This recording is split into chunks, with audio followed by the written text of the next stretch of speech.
Okay, let's unpack this. We're taking a deep dive today into the stories you shared from Oscar Wilde's classic collection, The Happy Prince and Other Tales. That's right. We've got the material here, the sources you've put together, and we're going to explore 5 specific tales from this collection.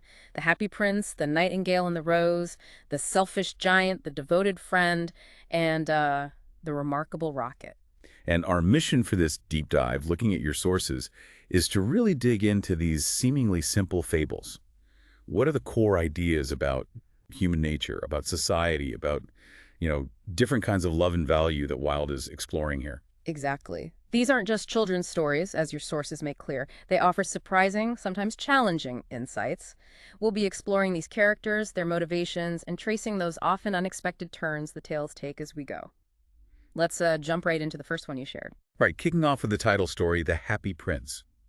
When we first encounter the prince in your sources, he's this striking image, a statue on a tall column covered in fine gold, with those brilliant sapphire eyes and a ruby on his sword hilt. He's certainly admired by the townspeople, isn't he? You see mentions like the town councilor calling him as beautiful as a weathercock, though he adds, only not quite so useful. Bit of a backhanded compliment there. Yeah, and that sensible mother telling her crying child to be like him because the happy prince never dreams of crying for anything. So from the outside, he's seen through this lens of beauty and, well, a rather limited idea of usefulness. But then Wilde immediately introduces this little swallow. Your sources mention his reason for staying behind a failed, perhaps foolish love for a reed. Now, feeling she has no conversation, he's planning his delayed migration to Egypt. Right, he's just looking for a place to rest. He seeks shelter for the night between the statue's feet, and you see his practical concern initially just looking for a fine position with plenty of fresh air. Practical little bird. But then a drop of water falls on him. He's confused. The sky is clear. Another drop. He's thinking, what's the point of a statue if it can't even keep the rain off? Yeah. And then that third drop, and he looks up. This is where the outward appearance starts to crack, right? He sees the statue's eyes are filled with tears running down its golden cheeks. It's such a stark contrast, isn't it? Yeah. The golden, admired, happy prince is weeping. Exactly. The prince explains that when he was alive in the palace of Sanssouci, where sorrow is not allowed, he didn't know tears. He was called happy, and he says he was, if pleasure be happiness. Kind of a qualifier there. Mm-hmm. But elevated on that column now, seeing all the ugliness and all the misery of the city, his lead heart compels him to weep. Your sources really highlight this immediate tension between the gilded exterior and the hidden suffering. Absolutely. And it's this new, sorrowful awareness that drives his first act of compassion. He sees a poor seamstress whose child is sick and crying for oranges, and he asks the swallow to take the ruby from a sword hilt to her. The swallow's initial reaction is very relatable, isn't it? He's reluctant. He has his plans for Egypt. He dislikes the local boys who threw stones at him. Understandable. He doesn't want to get involved. But your sources show the prince looks so sad that the little swallow feels pity and agrees to stay for one night as his messenger. Just one night. So the swallow takes the ruby, and the journey gives us a glimpse of the city Wilde's depicting. Wilde is depicting flying over the wealthy, preparing for a ball, then contrasting with the beggars in the ghetto. He delivers the ruby to the seamstress and fans the sick boy, bringing him some relief. And the swallow experiences the surprising warmth after doing the good deed, despite the cold night. The prince confirms this isn't the weather, it comes from doing a good action. It's a subtle point about the inner reward of selflessness, even early on. A little spark of something different. Yeah. Then the prince sees a cold young man in a garret, struggling to finish a play, faint from hunger. He asks the swallow to take one of his sapphire eyes, noting it came from India 1,000 years ago. Precious things. And the swallow hesitates again, weeping at the thought of blinding the prince, but agrees. The student finds the sapphire, thinks it's from an admirer, feels appreciated, believes he can now finish his work. He completely misinterprets where it came from. Totally. Which leads to the final eye sacrifice. The prince sees a little match girl. Her match is ruined, fearing a beating from her father.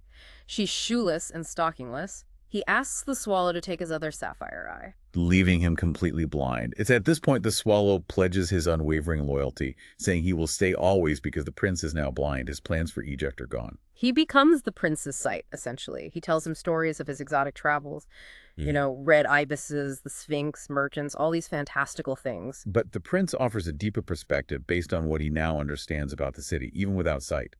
He says, more marvelous than anything is the suffering of men and of women. There's no mystery so great as misery.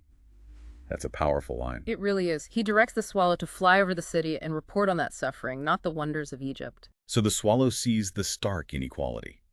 The rich making merry while beggars are at their gates, starving children in dark lanes, homeless boys driven from shelter under a bridge into the rain. He brings this grim report back to the blind prince. This revelation of widespread misery prompts the prince's final, absolute sacrifice. He asks the swallow to strip off all his fine gold leaf piece by piece and give it to the poor. Everything. Everything. The swallow does this, rendering the statue dull and gray, but your sources show the gold brings tangible relief bread, rosier faces, children playing games, real impact. But winter arrives, harsh winter, and the swallow, growing colder, stays because of his love for the prince. He struggles to find food. He's just a little bird after all. He's dying. His final act is to fly up, say goodbye to the prince, and kiss him on the lips. The prince, still thinking practically perhaps, thinks he's finally off to Egypt. But the swallow says, no, I am going to the house of death. So poignant. And as the swallow dies at the prince's feet, that crack sounds inside the statue the leaden heart breaks into. Just snapped. Then, the town's reaction. This is where Wilde's critique of societal value becomes incredibly sharp, as you said. The mayor and councilors see the statue, now stripped in gray, looking shabby, a little better than a beggar, with a dead bird at his feet. Their immediate response, he's no longer beautiful, and therefore no longer useful. Usefulness tied directly to beauty, so pull him down. They even add a decree that birds are not to be allowed to die here. It's just callous. Purely about superficial appearances and, I guess, civic tidiness. They melt the statue down, quarreling about whose statue should replace it naturally, but the broken lead heart won't melt in the furnace. It resists. So the overseer just throws it on a dust heap, which your sources note is the same place where the dead swallow was lying, together in the rubbish. But the story doesn't end with the world's judgment. God asks an angel to bring the two most precious things in the city. The angel brings the leaden heart and the dead bird. And God guesses them for paradise. You have rightly chosen, God says. It's this complete divine reversal of the world's value system. The things the world discarded, the broken heart that felt pity, the bird that showed selfless love are what heaven deems most precious. That contrast between worldly value and true value is really strong right out of the gate. Hits you immediately. Okay, moving to the next tale you included, The Nightingale and the Rose. This story opens with a young student weeping. Very dramatic. He's heartbroken because he needs a red rose to dance with his beloved, the professor's daughter, at the prince's ball, and his garden has none. It's interesting, isn't it? He studied philosophy and wisdom, logic, metaphysics, but it's this seemingly small romantic thing that makes him utterly wretched. All his book learning isn't helping him here. Not a bit. And the nightingale hears him. She sees him as a true lover, the kind she sung about, someone worthy of her help. She values love itself as more precious than emeralds, something that can't be bought, directly contrasting with, material value. So she undertakes a quest, flying around, asking the different rose trees. The white and yellow rose trees can't help her. Right. Then she finds the red rose tree, but it tells her winter has chilled its veins, frost has nipped its buds, it can't bloom naturally this year. And the condition for getting one? It's terrible, isn't it? Just awful. It's horrific. To create a red rose, the nightingale must build it out of music by moonlight, staining it with her own heart's blood by singing all night with her breast against a thorn. The thorn must pierce her heart. She has to choose between her life and this idea of love for the student. She weighs the cost. Life is very dear, she acknowledges, describing its pleasures, the sun, the moon, the scent of flowers. Yet she concludes, love is better than life, and decides to make the sacrifice. A bird's heart, she says, is nothing compared to a man's heart.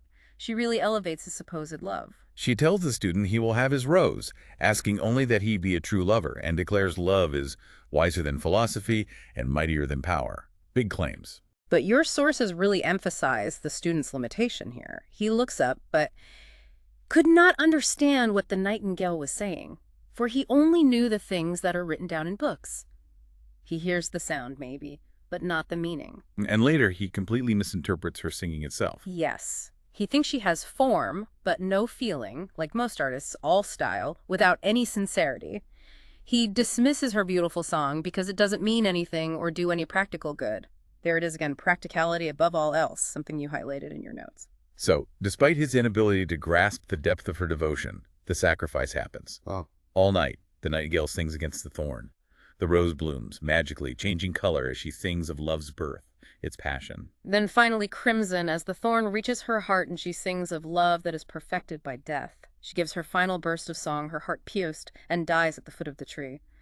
The marvelous crimson rose is finished. The student finds it the next day. His reaction, what a wonderful piece of luck. Luck. No sense of the cost. He immediately thinks it must have a long Latin name. Very academic, very detached. He plucks it, a purely transactional act on his part.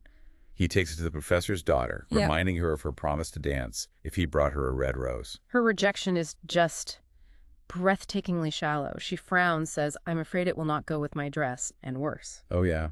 The Chamberlain's nephew sent her real jewels, and everybody knows that jewels cost far more than flowers.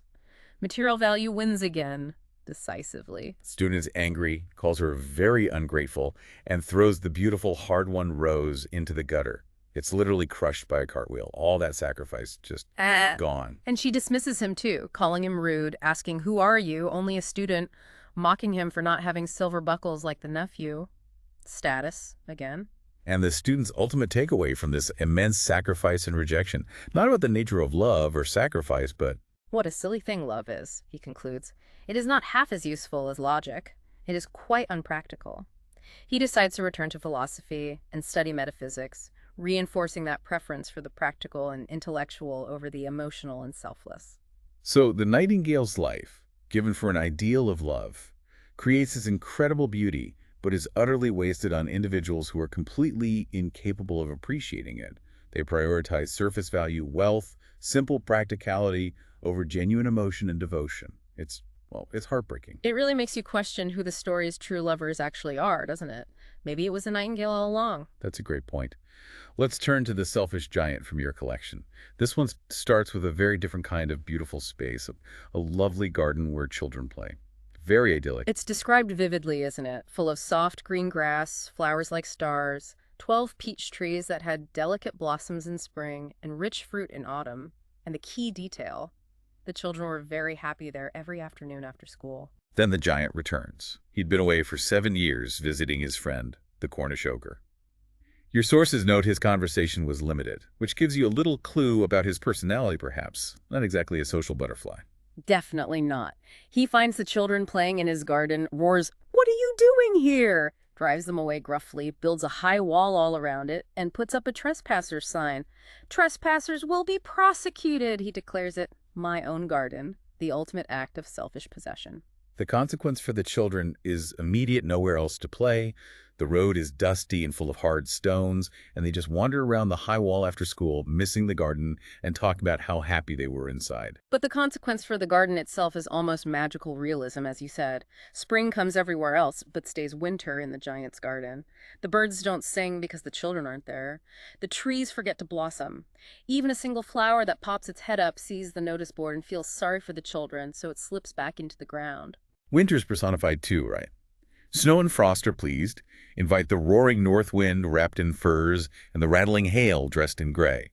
Autumn also refuses to give the garden any golden fruit, explicitly saying he is too selfish. The giant, meanwhile, is just sitting at his window, oblivious at first, just confused, wondering, why is the spring so late in coming?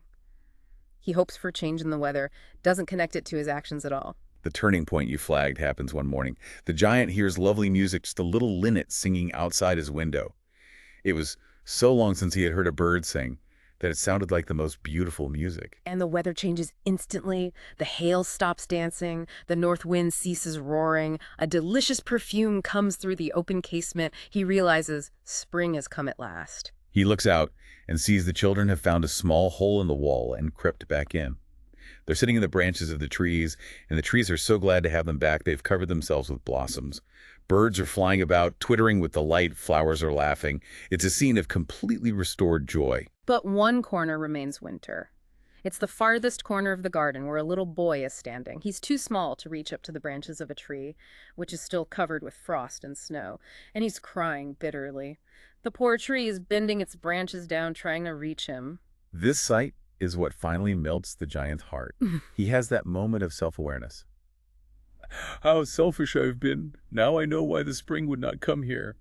He feels really very sorry and resolves to put the little boy in the tree, knock down the wall, and make the garden the children's playground forever. He creeps downstairs, opens the front door softly, goes into the garden, but when the children see him, they're so frightened they run away and the garden becomes winter again. Only the little boy stays. His eyes were so full of tears he didn't see the giant coming.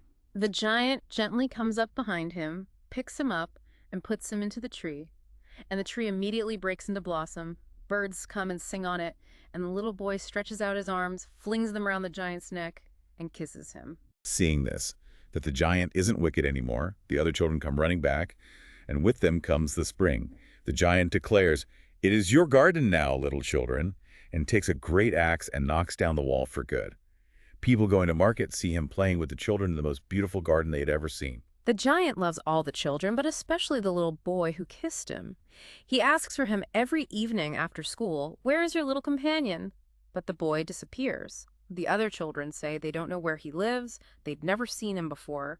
The giant is very sad. Years pass. The giant grows very old and feeble, can't play anymore, so he sits in a huge armchair watching the children at their games, admiring his garden.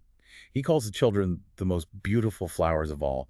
He's completely transformed. He even sees winter differently now, knowing it's merely the spring asleep. Then, one winter morning, he looks out and sees a marvelous sight in the farthest corner.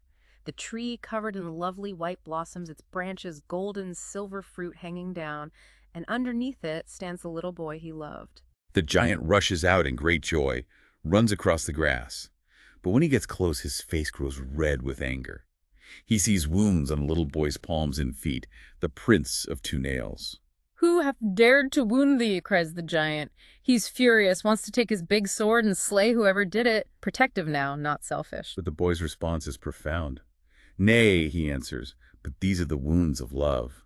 The giant is overcome with a strange awe and kneels before the little child, asking, "Who art thou?" And the boy, who is clearly a Christ-like figure, smiles and says, "You let me play once in your garden. Today you shall come with me to my garden, which is paradise." Your sources highlight the symbolism here. The garden becomes the giant's heart, transformed by love and repentance, and the invitation is to heaven.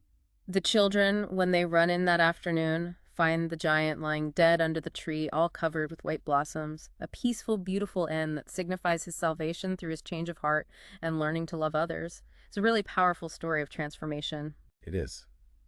Quite different in tone from the next one. Let's shift gears to The Devoted Friend, which your sources say is framed by a conversation between a cynical water rat, a patient mother duck, and a storyteller green linnet. The water rat, you noted, is fond of fiction about himself and has a pretty skewed idea of friendship. Yes, his idea of a devoted friend is simply someone who is devoted to me, of course. He doesn't grasp the concept of reciprocity at all, thinks it's silly. The linnet offers to tell a story she says is applicable to him, the story of honest little fellow named Hans. Hans is described as having a kind heart and his funny, round, good-humored face, and lived alone in a tiny cottage, working his beautiful garden full of flowers. And his most devoted friend was the rich Big Hugh the miller. Note the qualifier, most devoted. Right, and the miller's definition of friendship, as you pointed out, is where the story really starts to turn sour. Real friends should have everything in common, which of him translates to Hans sharing everything the miller wants from him. He constantly takes from Hans's garden flowers, herbs, fruit, never gives anything back. Hans, you see, is completely naive. He's proud of the miller's noble ideas about friendship, admires him greatly, and utterly fails to notice the complete lack of anything given in return. The neighbors find it strange, but Hans just beams and says Hugh is his best friend. Winter arrives, and Hans has no fruit or flowers to sell. He suffers from cold and hunger and feels extremely lonely. It's a hard time. And the miller's behavior in winter is chillingly rationalized. He never visits Hans, telling his own wife that when people are in trouble, they should be left alone and not be bothered by visitors. He calls this his idea about friendship, and is certainly the true one. He plans to visit in spring when Hans has primroses again, of course. His wife, disturbingly, calls him very thoughtful about others, and says listening to him talk about friendship is like being in church. His youngest son, though, suggests inviting Hans over to share their warm fire and food. The miller's reaction to his son shows the depth of his self-deception, or maybe just his manipulation. He calls the boy silly, arguing that seeing their comfort would make Hans envious, and envy is the most terrible thing. He claims he's protecting Hans's nature from temptation. He also fears Hans might ask for flour on credit, drawing a sharp line. Flour is one thing, and friendship is another, and they should not be confused. Wow. And he justifies his fine words over actual deeds by saying, lots of people act well, but very few people talk well, which shows that talking is much the more difficult thing and much the finer thing also. It's a complete inversion of true value, isn't it? Totally. So spring arrives, and the miller immediately decides to visit Hans, telling his wife to get the big basket ready for flowers. He claims he has a good heart. He asks Hans how he got through the winter, claims they talked about him often.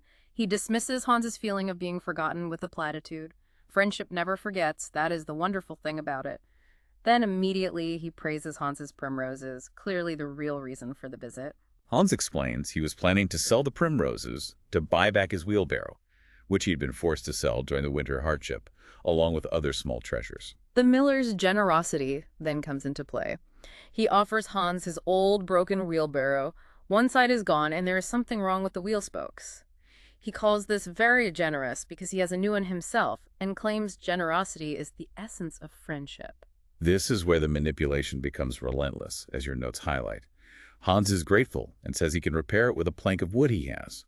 The miller immediately claims the plank for mending his own barn roof, twisting logic. It is quite remarkable how one good action always breeds another. He says the wheelbarrow is worth more than the plank, but true friendship never notices things like that, then demands the plank at once. Hans gives the plank. The miller then notes there's probably not enough wood left for Hans to fix the wheelbarrow anyway. And then he demands the basket be filled quite full with flowers as, essentially, payment for the promised broken wheelbarrow. Hans is sad, knowing this means no flowers for market, no getting his silver buttons back. But the miller subtly pressures him, suggesting refusal is unfriendly, and true friendship is quite free from selfishness of any kind.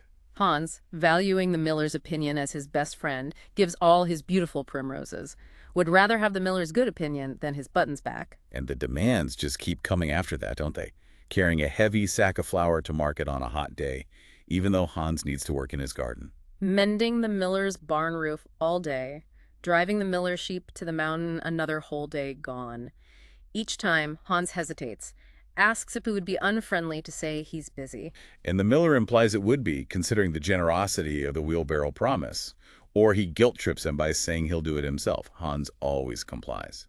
Hans's own garden is completely neglected because he's always running errands or working for the miller. He consoles himself with the thought that the miller is his best friend who is performing an act of pure generosity. He even takes notes of the miller's beautiful things about friendship. It's just tragic. The final fatal demand arrives on a terrible, stormy night. A loud knock. It's the miller. His little boy fell off a ladder and is hurt, and he needs Hans to fetch the doctor. He justifies it again by saying, since he's giving Hans the wheelbarrow, it is only fair that you should do something for me in return. Hans agrees immediately, seeing it as a compliment to be trusted with this errand. He asks to borrow the miller's lantern because it's pitch dark and the storm is raging. And the miller, the devoted friend, refuses, claims it's his new lantern and it would be a great loss if anything happened to it. Yeah. His property is clearly more valuable than his friend's safety on a dangerous night. So Hans goes without the lantern into the terrible storm, walks for 3 hours over the moor, finds the doctor gets ready, and rides off on his horse towards the miller's house. And Hans, exhausted, has to trudge behind in the worsening storm. He loses his way on the dangerous moor, falls into a deep water hole, and drowns. Just like that. Hans was popular apparently, so everybody attends his funeral. The miller is the chief mourner, insisting on walking at the head of the procession because I was his best friend. His final words, spoken later at the end while drinking spiced wine, are just appalling. He calls Hans a great loss to me at any rate, complaining that he doesn't know what to do with the broken wheelbarrow now, which he had as good as given him. His final conclusion. I will certainly take care not to give away anything again. One always suffers for being generous. The irony is just devastating. He learned absolutely nothing. The story returns to the frame, and the water rat is furious when the linnet points out the story has a moral, shouting, "Pooh!" like the critic he mentioned earlier, and retreating into his hole. It's almost like he sees himself in the miller and can't bear it. And the duck's conclusion, that is always a very dangerous thing to do. Telling a story with a moral really resonates. These tales certainly aren't afraid to highlight harsh realities about exploitation disguised as friendship. They really aren't.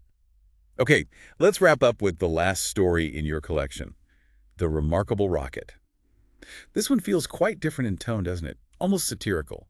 It starts with a grand celebration, the wedding of the king's son and a Russian princess.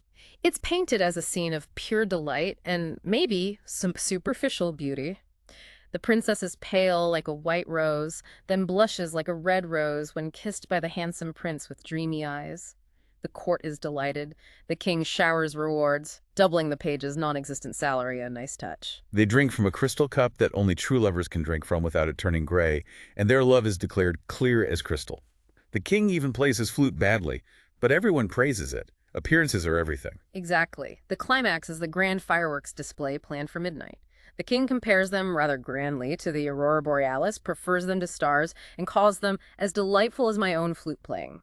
It sets the stage where performance and spectacle are paramount. And this is where the fireworks start talking amongst themselves, waiting to be set off. We meet various characters, a sensible squib, a world-weary Roman candle, a melancholy Catherine Wheel who thinks love is dead, romance is dead, a Bengal light, a politically minded cracker using parliamentary phrases, and a joyful fire balloon, a whole society in miniature. Then the remarkable rocket makes his entrance. Tall, supercilious, he coughs loudly for attention.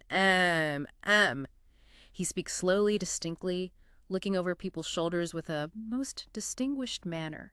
Your sources captured his affectation perfectly. He's immediately set apart. His egomania is almost comical from the start. He genuinely believes the wedding's primary significance is that he, the remarkable rocket, is being let off that day. He calls himself very remarkable, descended from equally remarkable parents. He boasts about his mother being a famous Catherine Wheel and his father a French rocket.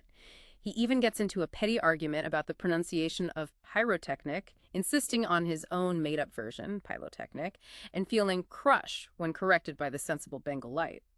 It's all about maintaining his perceived status, even in minor details. He claims extreme sensitivity, hates rudeness, meaning disagreement, and expects others to constantly think about him. That's his definition of sympathy.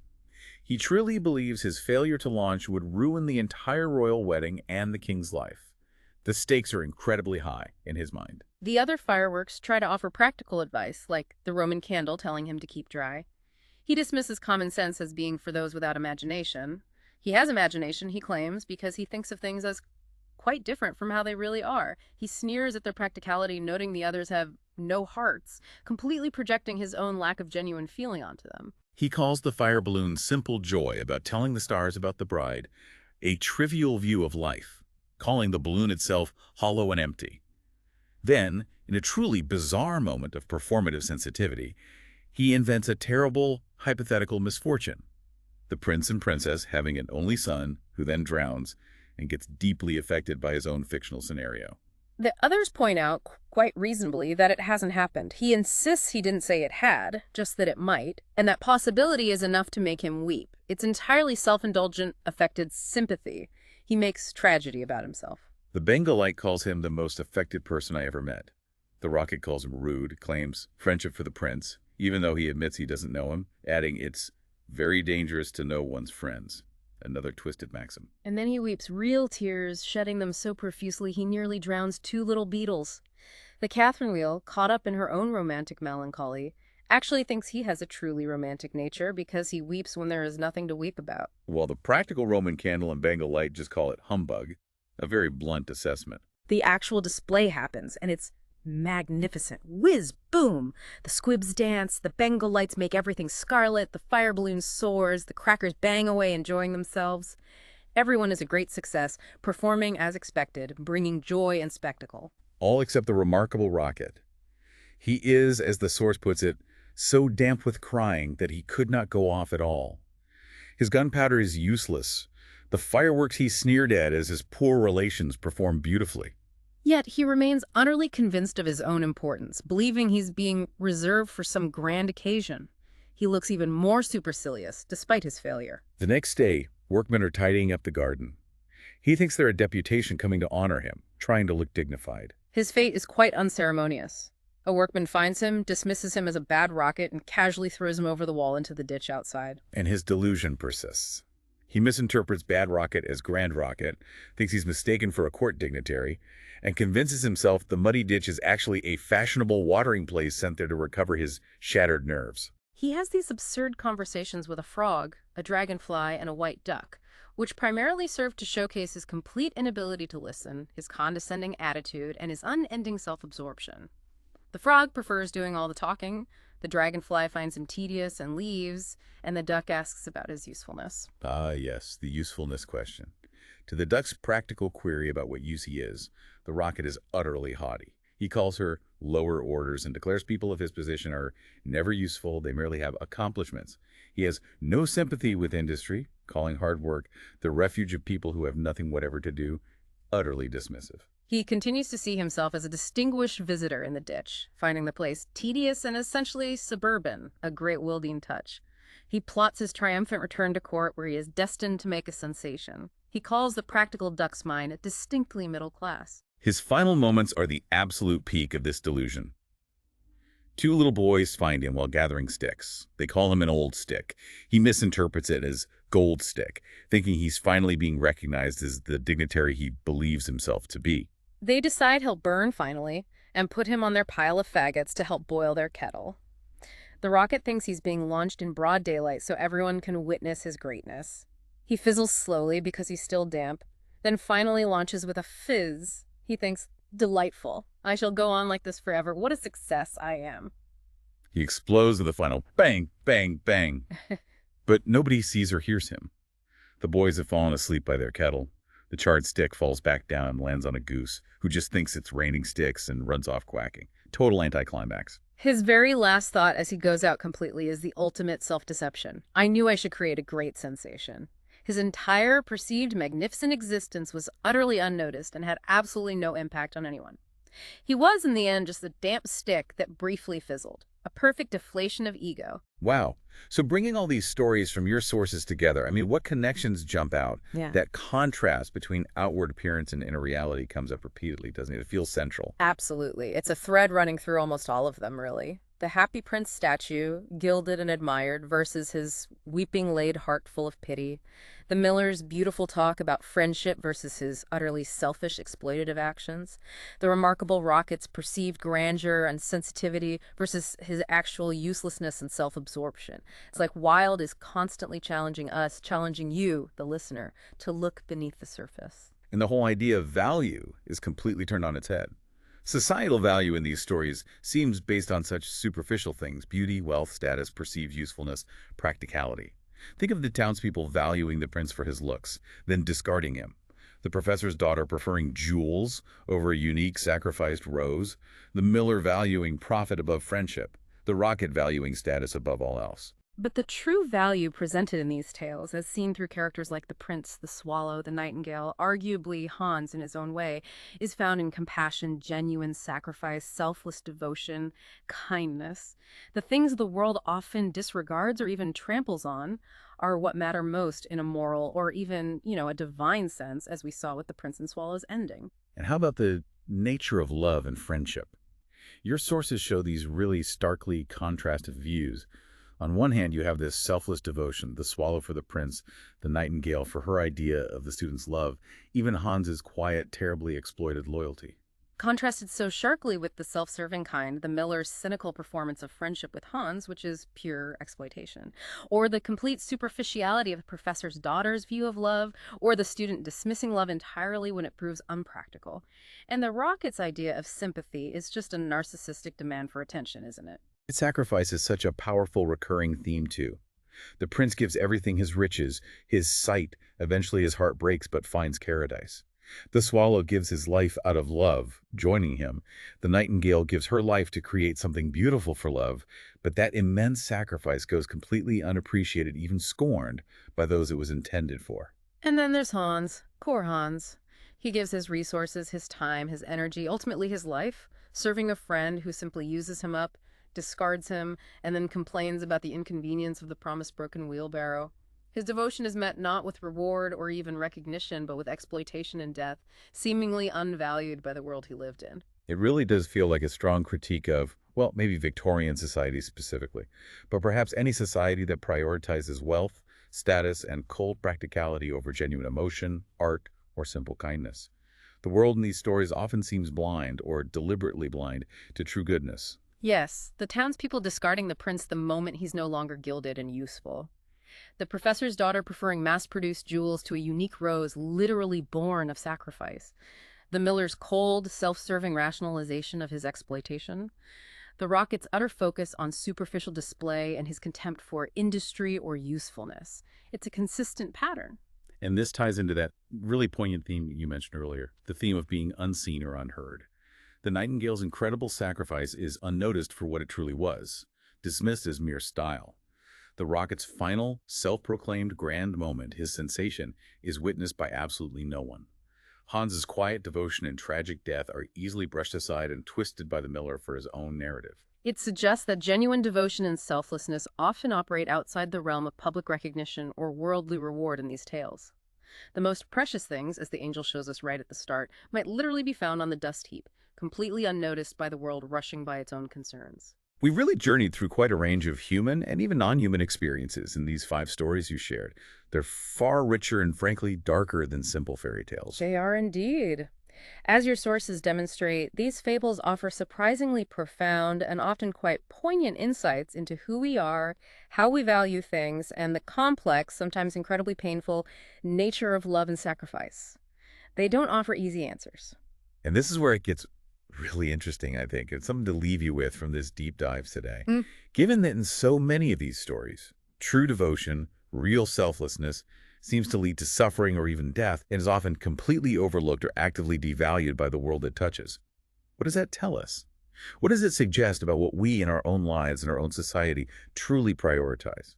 How do we measure the things we call precious? And maybe, what does it mean to make a sacrifice or show devotion even if it goes unseen or unappreciated by others? Something to think about.